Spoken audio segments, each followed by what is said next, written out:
1015 FM KDAWN. Ladies and gentlemen, welcome to the #1 professional wrestling radio show in Las Vegas. This is the Mark Hoke Show. The Mark Hoke Show. Going bell to bell with the best in professional wrestling news, entertainment, and lots of Sin City surprises from inside the squared circle.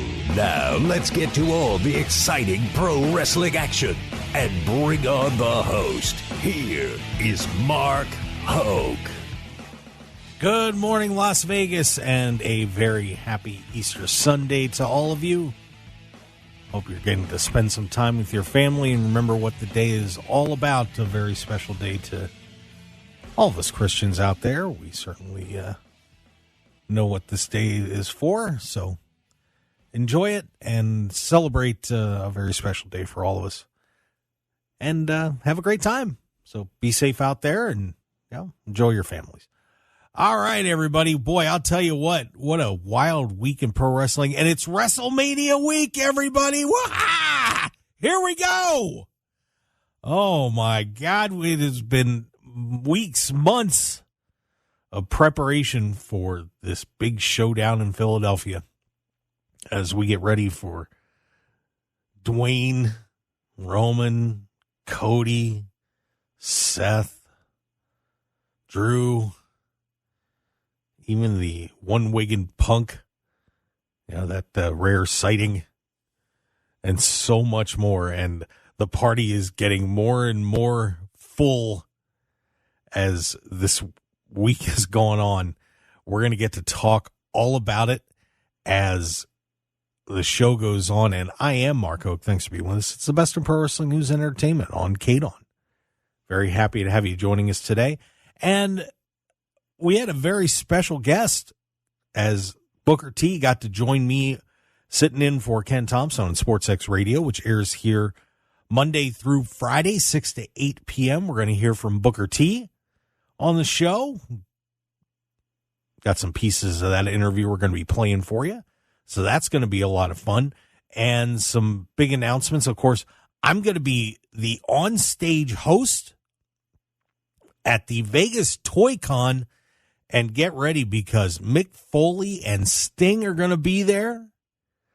That is this WrestleMania weekend, April 5th, 6th, and 7th. And, of course, our friends at FSW are going to be there as well. Brian Cage and many others will be actually wrestling at the World Trade Center over there. So get your tickets now, unless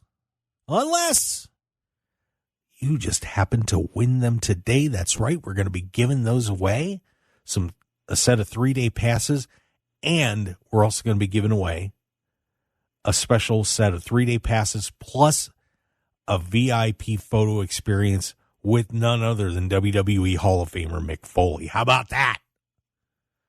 So keep your phones handy. That number is 702-257-5396, 702-257-5396. When we tell you to, give us a call, and you'll have a chance to win your free trip to, your free tickets to go to the Vegas Toy Con and check all that out. It's going to be an awesome time. But, of course, like I said, we had a chance to sit down with the man himself, Booker T, the two-time WWE Hall of Famer, and, of course, the 5-time world champ, and really a trailblazer in the industry. And we want to get into that right now. So what do you say we hear from the man himself, Booker T, and, of course, Brad Gilmore from Reality Wrestling along with him. Of course, we had Brad on the show a couple weeks ago, so let's hear from the man himself, Booker T. I am very excited. Two of my favorite guys in pro wrestling. Well, they're not here, but I've got these two in here. No, I'm kidding. We got, of course, Brad Gilmore, my good buddy from Reality of Wrestling, and the five-time world heavyweight champion, two-time Hall of Famer, the rings gleaming in the beautiful fluorescent light in the KDAWN studios. Booker T in the house. Gentlemen, what's going on? What's going on, Mark? How you doing, man? I'm doing great. Good to have you guys here. Welcome to Las Vegas. Thanks, brother. We appreciate you having us. Well, it's always good to have you here, man. Welcome back. It's been a little while. It's been a minute. Yeah, well, you guys should be coming here more often. Well, I feel like we do. We're here at least, Book 2-3 times a year? At least 3 times a year. Yeah. Well, it's great to have you here. So what brought you to town, by the way? Big fight going down. Sebastian Fundora going to be taking on Tim Tszyu in the main event, 154-pound supremacy. For me, boxing has always been a passion for me, and to get out to Vegas, any chance I get to see a good fight, I'm all in. Going down to T-Mobile Arena tomorrow night, so I'm excited, man. I'm really excited. Who are some of your favorite boxers? I didn't know you were a heavy boxing fan. No, man, I've always been a huge boxing fan. Of course, Tank Davis right now been really, taking over the boxing game, as well as Terrence Crawford. You know what I mean? We was out for a Crawford Spence, man. and that was a murderous fight. I'm just love the game of pugilism. That's what I call it. What's your favorite fight? Oh man, favorite fight of all times. People might think it would be Holyfield versus Mike Tyson, but I think my favorite fight of all time is Ron Lau versus George Foreman. Wow. Yeah, one of the greatest fights you're ever going to see. I mean, I'm talking about knockdown, drag out. I think George Foreman went down 3 times. I think Ron Lau went down 4 times. It was an amazing fight. I think George retired after that fight. I'll tell you my favorite one since we've been coming out of here, though. My favorite fight that we saw was the Wilder Fury fight, just because I was so shocked by what I was seeing. Yeah, that was Wilder Fury 2. Yeah. Where Fury told us the whole week. He said it to everybody. I'm going to walk him down and I'm going to knock him out. Yeah. And everybody's like, what are you talking about? Yeah. There's no way that's going to happen. And he did it. Yeah. I just remember being shocked. That is amazing. Yeah. I've been a boxing fan since I was a kid too. And boy, I'll tell you, I still remember like the Hagler Leonard fight, that controversial one. But just watching Muhammad Ali and Larry Holmes and, so many great guys. Just, man, boxing is so much fun. Went through some rough times for a while, but there's still nothing better than watching 2 guys beat the crud out of each other. Indeed. Muhammad Ali's going into the Hall of Fame this year, WWE Hall of Fame. Yes, so sir. I'm excited about that as well. Yes, he is. And it is going to be an incredible WrestleMania. And, of course, Booker T always a massive part of that. But I love one more match. One more match. Man, I love it, but it's just like any other, sport. It's a young man's game. I'd never say never as far as getting back out there just one more time. But I think if it happened, it'll probably be it's going to be either happen in 2 places: reality of wrestling or Saudi. For those that don't know, those events that WWE has in Saudi, they pay a lot of money. just a couple of ducats. So I'm just saying. Just a couple. I'm just saying. I'm open. Brad,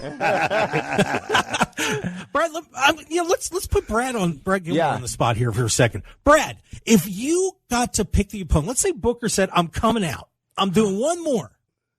Pick his opponent. Better be under 200 pounds. No. Wait, so are we talking about on the WWE roster? And pick his opponent. Well, if Booker T's going to come back, it's got to be big box office, right? Mm-hmm, right. And the thing is, I think that the biggest match you could make if Booker came back is Booker T versus Cody Rhodes. Because of the built-in story there of Dusty, being so instrumental in your career early on. And then when Book came back to WWE after TNA, had the run with Cody Rhodes and really helped shine him up as a single star who could hold a title. And that was for the IC title. And I think to pay it forward full circle after Cody goes out there and becomes his own version of the Tribal Chief and wins the world title. Give me a shot. Booker T, Cody Rhodes. Give me a shot. World title. Give me a shot. Crown jewel. Give me a shot. Main event. I put them over. I know who I wanted to wrestle. Who? I want a main event match at WrestleMania. Okay. With Triple H. Oh, there you go. There you go. He can't work it. Triple H is done. He's done. He can't wrestle. I know. He wants the rematch. He can find a way, but I want that rematch. He wants the rematch. Just put me over. Just let me pin him. You could put him down for good. Put him down for good. There you go. No. Of course. I think though I really like the idea. What do you think of that Cody idea? That's actually a pretty good idea. I mean, that's a great idea. I mean, me personally, if I had to come back and take on someone, like I said, I'm looking for the biggest money draw, and that's going to be The Rock. Oh, there you go. Me and The Rock, we had that's a good rematch. Yeah, I'm serious. We had a little something back in the day too. So I think, I think for me, it would be The Rock. Fair enough. Yeah. Well, of course, The Rock has made his return. Yes. And a stunning situation that happened, and a lot of people thought we were going to get Roman and Rock, and the plan changed, and the WWE listened to the fans and put the brakes on that. What did you think of that whole thing as it went down, Book? I mean, because it's not often that someone says no to The Rock, and whammo, here we are with 2 nights with a tag team match with The Rock and Roman and Cody and Seth Rollins on night 1. And then now we're back to Roman and Cody on night 2 and all these other great matches too. But this is kind of an unprecedented situation that happened. Well, I'm not surprised, to be honest. It happened just the way I thought it was going to happen. Oh, come on. Brad can back me up on this one. When this thing first went down and The Rock pretty much interjected himself into the match, and then the backlash came, and a lot of people wanted to book the show and say, man, they should do this, they should do this, they should do this. And what I said was, guys, just sit back and watch and let this thing play out, because WWE has been knocking it out of the park for the last, I don't know how many pay-per-views. No matter if the card was made, no matter whether we had, not even if we didn't even have a full card, just had one match, and you watch the pay-per-view, you go, oh my God, it was what it been. So for me, I was always about giving the benefit of the doubt and let's see how this thing play out. The Rock has been there. He's done that. And if anybody can read the crowd, it's going to be The Rock. And the right decision was made as far as the way this thing played out. Now we got 2 mega main events for WrestleMania that no one saw coming. No one saw this coming. And now at the end of the day, everybody has a chance to, have that ultimate thrill ride. So let's just sit back and watch it play out. And of course, that's coming up next weekend. It's hard to believe it's here, man. It is hard to believe it's here. I felt like last year Los Angeles just happened, and I loved WrestleMania 39. WrestleMania 39 actually could go down as one of the greatest WrestleManias of all time last year. It was fantastic. Both nights, all-star, all killer, no filler. And then, WrestleMania 41, of course, with Booker T and The Rock in the main event is going to go over like Rover. But WrestleMania 40, I'm looking forward to because and Booker and I were talking about this. I don't know if we were talking about this on the radio show or not. I think on the radio show. The 2 nights of WrestleMania, I was very hesitant about. I thought, I don't know how they're going to pull this off. 2 nights in a row of the same show. Like, how are they going to do that? And I think it's the best thing that's ever happened for WrestleMania. Yeah. Because I remember being at WrestleMania 35 in New York, and there was like 14 matches on the show. And by the time the main event came on, the people who took us over on the bus were like, hey, guys, y'all got to come on or we're going to leave you here. It was like 1:30 in the morning or something crazy. Yeah, so I think this was great. It was a great idea. Yeah, it's going to be a sensational weekend. Of course, Booker T is going to be a massive part of that at WrestleMania 40 in Philadelphia. And, of course, Brad Gilmore, you're going to be out there too, doing your thing. So. Yeah, I'm not going to be a massive part, but I'm going to be there. I'm going to be a part of it. It's going to be, Stand and Deliver's really. Your main, yeah. I'm looking forward to Stand and Deliver. It's going to be kicking off Saturday morning. So, guys, make sure you check it out. It's going to be a hell of a match with Trick Williams and Carmelo Hayes. Of course, Tony D taking on Ilya Dragunov is definitely going to be a match that you do not want to miss out and get shut out on. And for me, that's been my pride and joy, just being a part of NXT for the last year and a few months. So, looking forward to Stand and Deliver. Can't wait.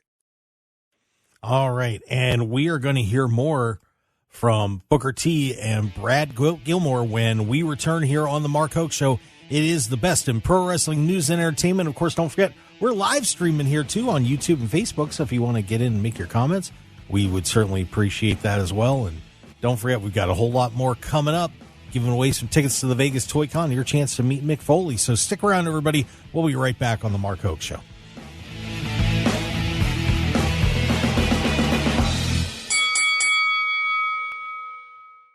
.1015 FM KDAWN. This is the Mark Hoke Show. The Mark Hoke Show. Here again, your host, Mark Hoke. And welcome back to the Mark Hoke Show, and happy Easter, everybody. The best in pro wrestling news and entertainment here on KDAWN 1015 FM, the talk of Las Vegas. We are our station's top-rated live show, and we are so proud of that. And that's because all of you out there listening, awesome. We greatly appreciate it.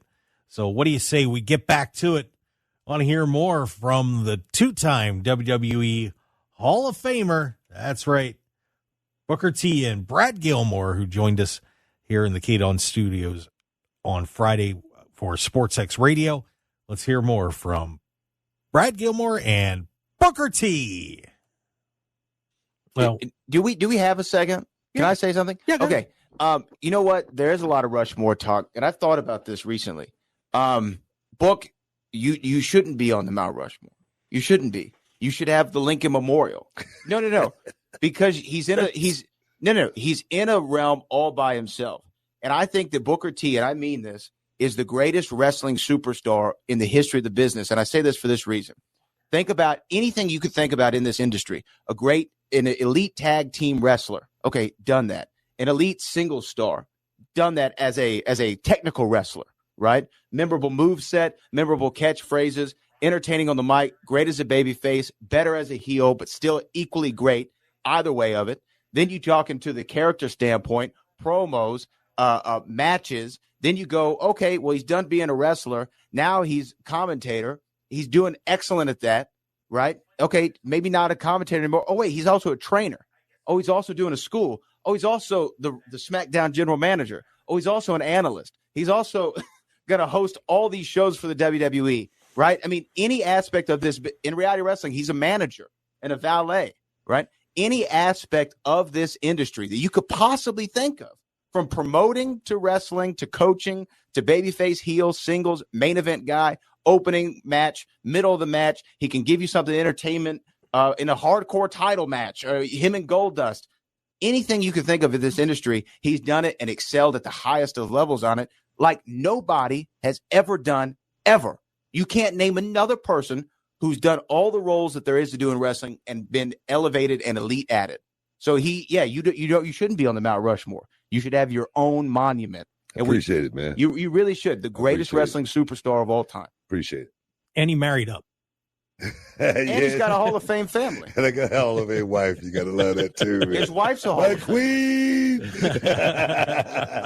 queen. My wife. But seriously, Mark, you're a longtime fan. Can you think of anybody else in the history of the business who's done everything in it and been elite at it? I'd have to really take time to think about that off the top of my head. I mean, it's a pretty darn short list. I mean, Stone Cold Steve Austin was excellent as a babyface, right? Yeah. Excellent. When he turned heel, people just want to see him as a babyface. And I'm not knocking Steve at all, but I'm just saying probably the greatest babyface maybe in that era of all time. Hogan. But did any of those guys come and give back in a commentary perspective, and in a coaching perspective, run a school, run a promotion, do stuff? Like, no, they just haven't. And maybe they didn't want to. Maybe they didn't think that they'd be good. I don't know what the reason is, but they just haven't done it. Everything that you can think of in the business, he's done it. He's done it. No one else can say that. And he's in the Hall of Fame twice. How many people can say that? Brad Gilmore just got a raise. Congratulations. But listen to this. The second person to go into the Hall of Fame twice next to Ric Flair, right? The second person. That's crazy. I mean, that's insane. As soon as Book retires from the ring, they go, we got to put you in the Hall of Fame now. There's no point in delaying it, right? As soon as you retire from the ring. And then let's put you in as a tag team wrestler, too. Your wife deserves to be in the Hall of Fame. I mean, think about that. My brother, Hex. Yeah. The whole family. No, it's crazy. I've had a hell of a career. I never imagined or dreamt it, but I always wanted to be the best. I always wanted my name to, ring with, some of the greatest wrestlers. And I talk about, growing up and watching Ric Flair and, Nick Bockwinkel and, JYD and, just certain guys that made me want to be great. And thank God, I achieved this, all of that, seriously. Well, WrestleMania coming up, obviously, the Rock and Roman and that whole situation is kind of taken on a life of itself. But are you happy with that direction that with, the Rock has been swearing on TV? We saw a little color, things are getting back to more of an old school pro wrestling style there too.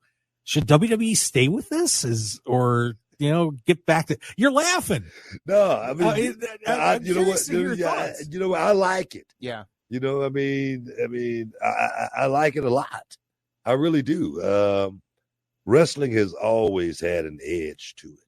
I remember being a kid and watching Houston wrestling, and Hacksaw Jim Duggan and Mad Saw Buzz Sawyer trying to kill each other. Yeah. It was as real as it possibly could be. Those guys was, you knew these guys was going to drink a few beers after the wrestling match. I don't think that affected me as a kid at all growing up. Yeah. I really don't. Now, certain things in the wrestling business, do I, believe in? No. But as far as what's going on with The Rock, the swearing, okay, I'm not going to sit here and say maybe, we could tone that back a little bit. Okay. Because if I sit here and say, oh, it's great, people go, come on now. And I get it. I understand. Because my kids got to watch the show too.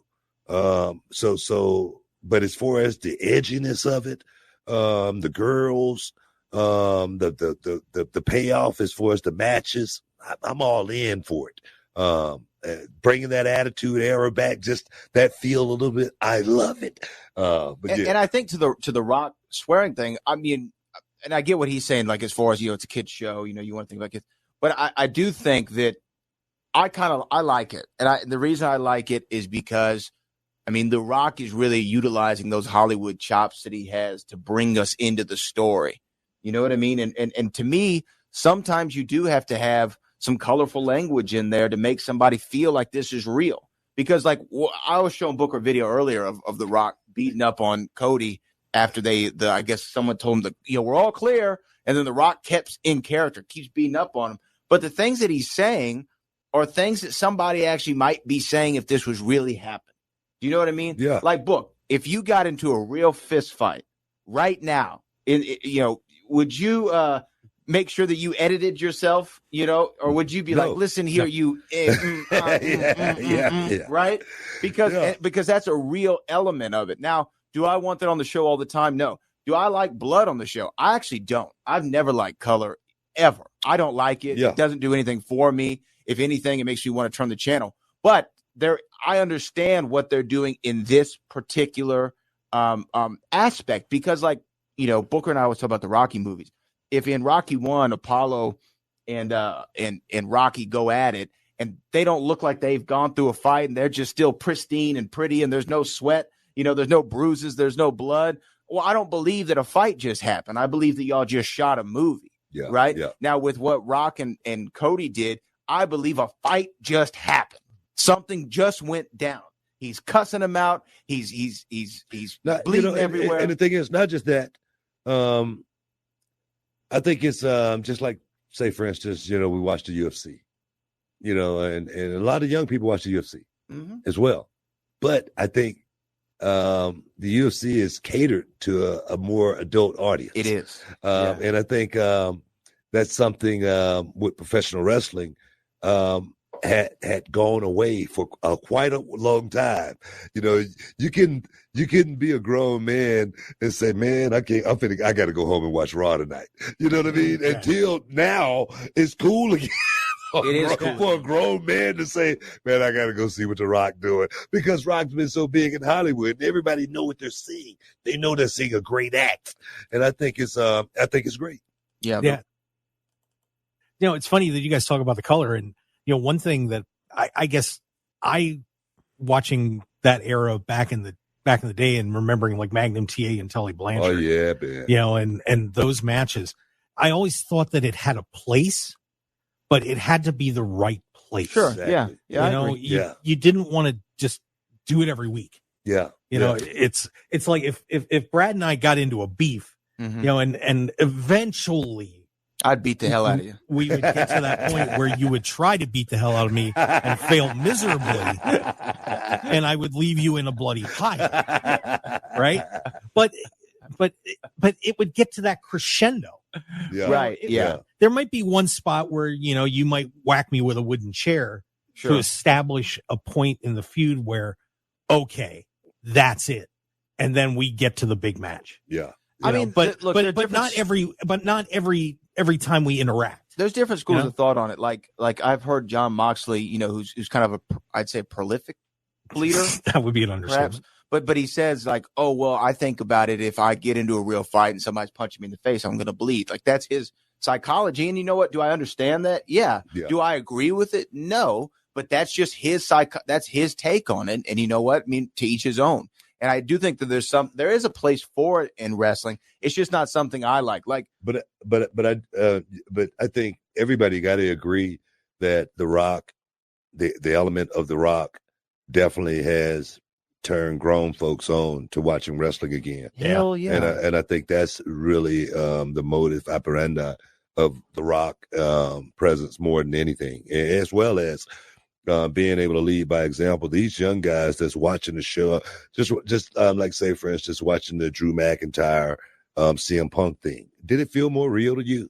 Absolutely. It felt because felt unscripted. And I can tell you this: if those guys aren't learning from The Rock, it's something. It really is a problem, you know, in this business. And those guys, a lot of those guys need somebody like The Rock to really be able to show them the blueprint of what they really need to be doing. And think about it from this way, like the Rock, you know, when he first did his first movie, that was 2001, I think, right? 2001. So there are people out there who are 23 years old who've only known The Rock as an actor. Exactly. They've only known him as an actor. How many of those people who are the biggest Dwayne Johnson fans are now tuning in to see The Rock? Yeah. You know what I mean? I think it works. And there you go. We have a whole lot more of that interview up on YouTube. And I'll tell you what, it was just such a great pleasure to have Booker T and Brad Gilmore coming into the studio. And if you haven't checked out Reality of Wrestling, Booker T's school and wrestling promotion down there in Houston, Texas, it is one of the premier facilities in the country. They just moved into a new building down there. Absolutely fantastic. And you know, the Book's just doing such a terrific job down there. And of course, doing commentary for NXT. They have the Stand and Deliver pay-per-view WrestleMania weekend, which you got to check out. All the stuff's going to be available on Peacock. And we, of course, are getting ready to roll into WrestleMania weekend. And we're going to be talking all about it with our good friend, Reuben Bresler, of course, longtime wrestling fan and longtime co-host of mine on the Mark Hoke Show when we were doing all of our poker stuff. And he's been on the show here before, too. So we're going to be very excited to have Reuben joining us here in a little bit, definitely for the second hour. And Reuben's kind of getting things fired up over there. But check out the full interview as Booker T was talking about more about his career, talking about everything happening with NXT and Ilya Dragunov. And we were discussing about the Intercontinental Championship and so much more. Just had a blast speaking to him for that whole hour on SportsX Radio. And don't forget to check out Ken's show, by the way, on SportsX Radio here on 101.5 FM, Monday through Friday, 6 to 8 p.m. And once again, don't forget to check us out, or check me out. I'm going to be at the Vegas Toy Show coming up, Vegas Toy Con, at the World Trade Center. That is going to be Friday, Saturday, and Sunday. And it's going to be amazing. Mick Foley, Sting, Brian Cage. I know my good friend Danny Limelight's going to be there. A bunch of wrestling going on over at the World Trade Center. You can get your tickets at VegasToyCon.com. And, of course, a lot of toys. It's going to be great. If you weren't there last year, it was a blast. I got Cobra Clutched by Sergeant Slaughter. And now I'm going to get a chance to be the on-stage host with some amazing people up there. It is just going to be an awesome time as the Vegas Toy Con featuring Mick Foley, Sting, and some other, for those of you that are, kind of on the nerdy side, but that's okay. There's nothing wrong with that. We wrestling fans have our side too. But Sting, Mick Foley, Amy Jo Johnson, who is known as the Pink Power Ranger, is going to be there. Adam Rodriguez from CSI is going to be on. Mario Lopez, of course, Saved by the Bell, is going to be there. That's going to be great. Dawn Bennett, Tia Ballard, of course, very well-known anime voice actors. Kyle Phillips is going to be there as well, and so many others. A ton of people from the Fast and Furious are going to be around. It is going to be a terrific show, so make sure you go get your tickets. And like I said, later on in the show, we're going to be giving away 1 3-day VIP pass. Plus, we're also going to be giving another 3-day VIP pass and a photo op with none other than Mama Foley's baby boy, Mick Foley. It's going to be great. So let's take a break. And when we come back, we've got a lot of news from the pro wrestling world and, just breaking it down and get ready for WrestleMania. Can't believe it's here, coming up on Saturday and Sunday. We break down this card. What's going to happen on Saturday with The Rock, Roman Reigns, Seth Rollins, and Cody Rhodes? Oh, man, I'll tell you what, a sensational cliffhanger that's going to happen on Saturday, leading into Roman and Cody on Sunday. Stick around, everybody. We got more on the Mark Hoke Show. We will be right back.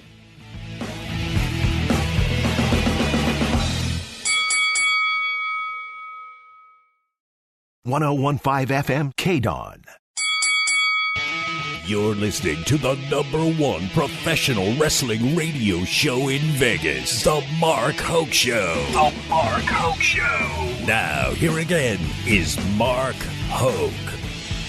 And let's get back to all the wrestling fun. All right.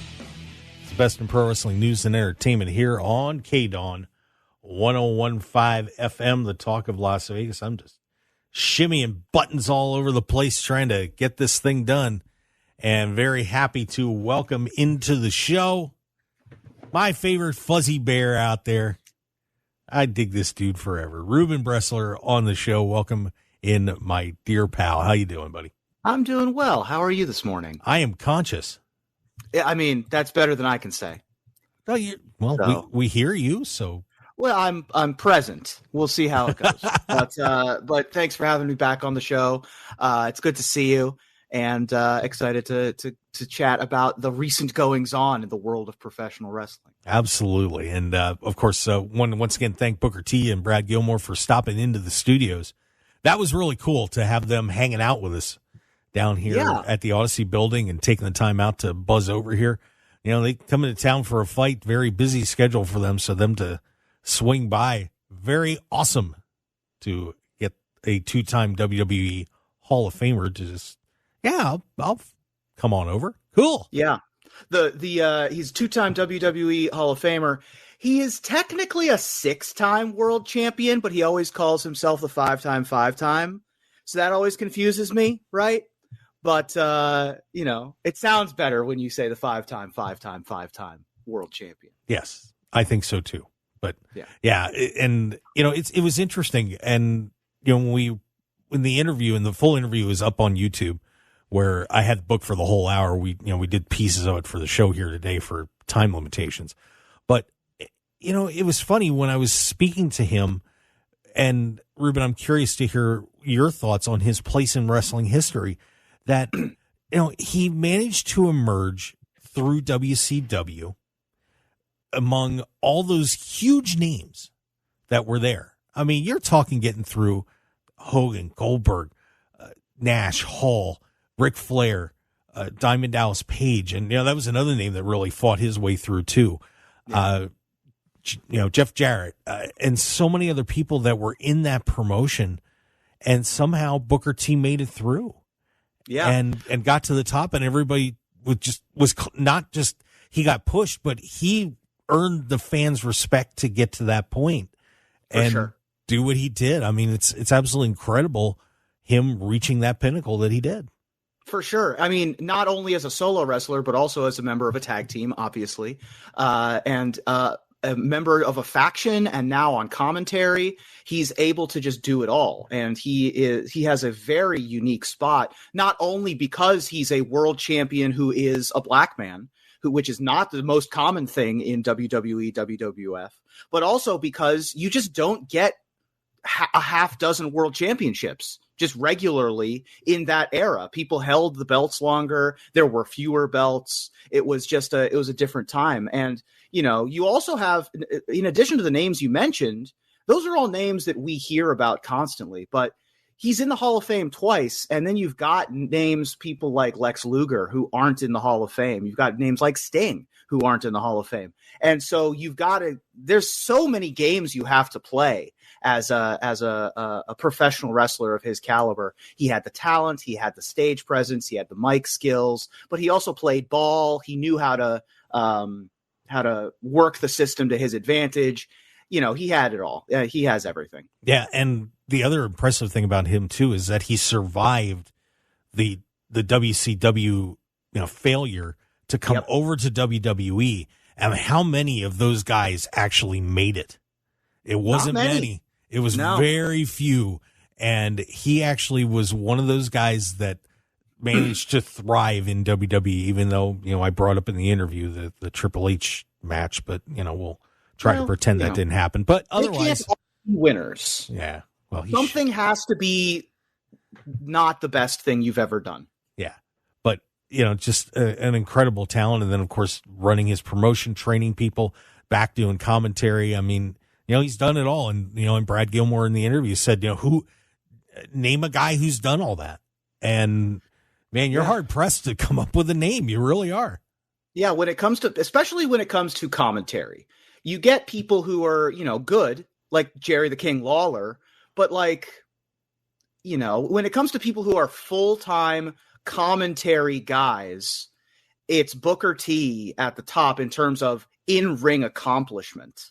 I love Wade Barrett. I think he does a great job on commentary. He didn't have the width or the depth of what Booker had. And then you get to everybody else who is more of a professional commentator, but they've never stepped foot in a ring in a major promotion. So,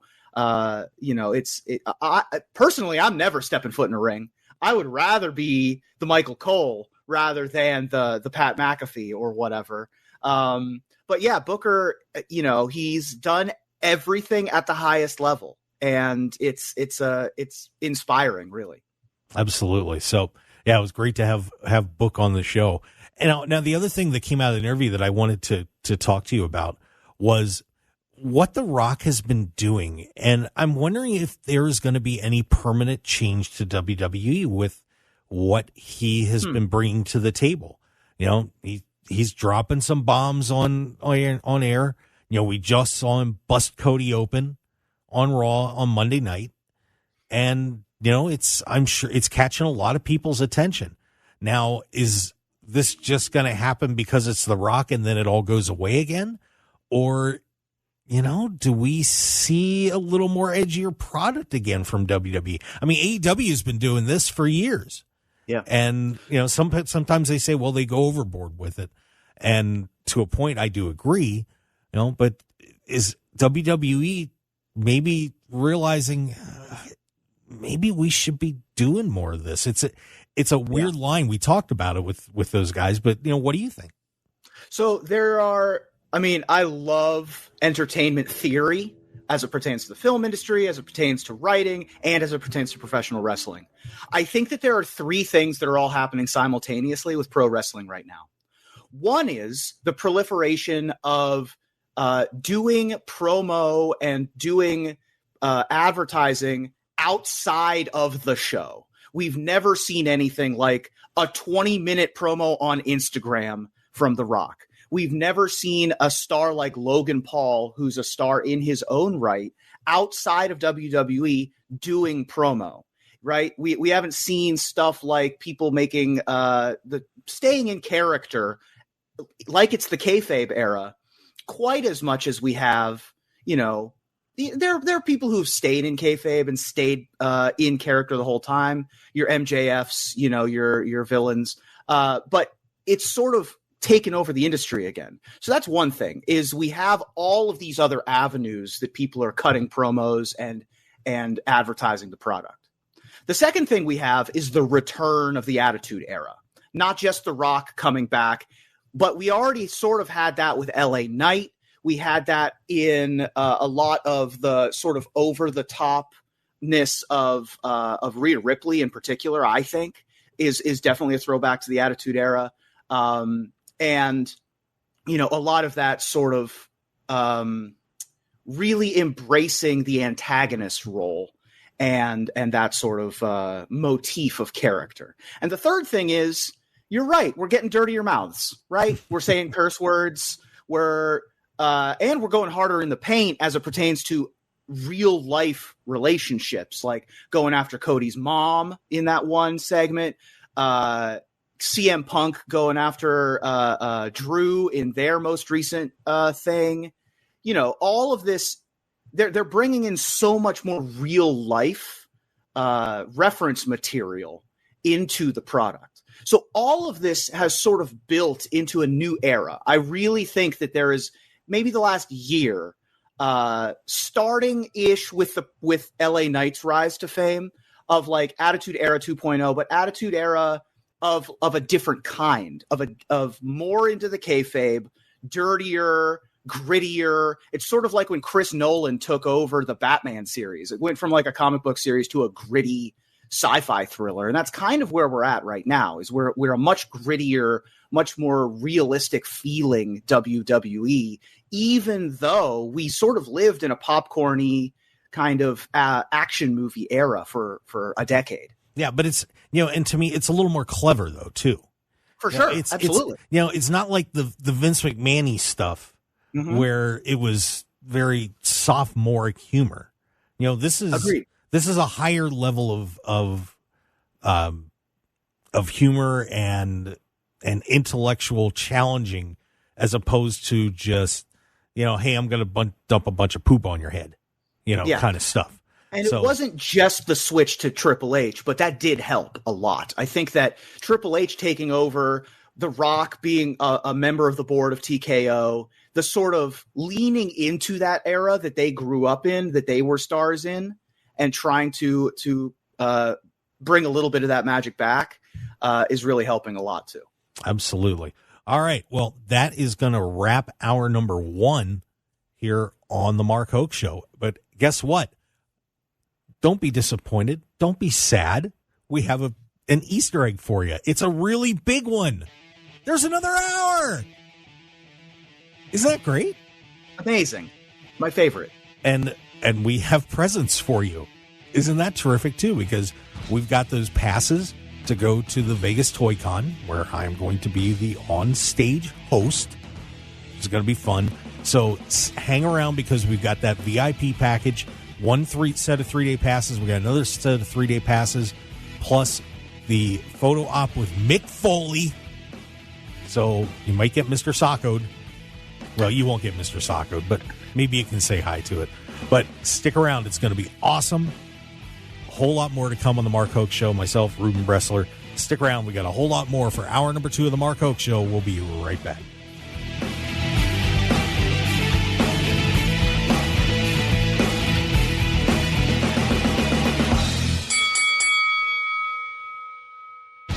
Want more of The Mark Hoke Show? Follow us on Twitter at Mark Hoke Show, like us on Facebook at The Mark Hoke Show, and visit markhokeshow.com to keep up with everything happening with the show. And remember to check out all of our archive shows on YouTube at The Mark Hoke Show, and download our podcasts at markhokeshow.podbean.com and all your favorite podcast outlets. So join The Mark Hoke Show family today, and thanks for listening.